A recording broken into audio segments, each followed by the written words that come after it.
Dark matter may behave like ordinary matter under gravity అనే విషయం గురించి మాట్లాడుకుందాం. తాజా పరిశోధన ప్రకారం డార్క్ మ్యాటర్ కూడా గ్రావిటీకి సాధారణ మ్యాటర్ లాగే స్పందించవచ్చు.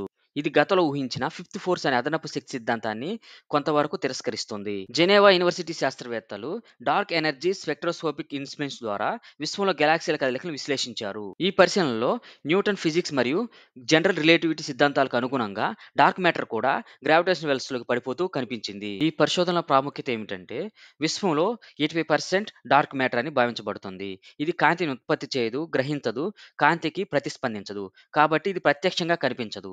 గతంలో డార్క్ మ్యాటర్పై అదనపు శక్తులు లేదా ఎగ్జోటిక్ ప్రాక్టికల్స్ ప్రభావం ఉండవచ్చని అనుమానించారు. కానీ ఈ అధ్యయనం ద్వారా గ్రావిటీ కన్నా 7% ఎక్కువ శక్తి ప్రభావం ఉంటుందని తేలింది. డార్క్ మ్యాటర్ గ్రావిటీ ద్వారా మాత్రమే ప్రభావితమవుతుందనే సిద్ధాంతాన్ని కాస్మోలాజీ యొక్క స్టాండర్డ్ మోడల్ బలపరుస్తోంది. శాస్త్రవేత్తలు డార్క్ మ్యాటర్‌ను ల్యాబ్ ఎక్స్‌పెరిమెంట్ ద్వారా ప్రత్యక్షంగా గుర్తించేందుకు ప్రయత్నిస్తున్నారు.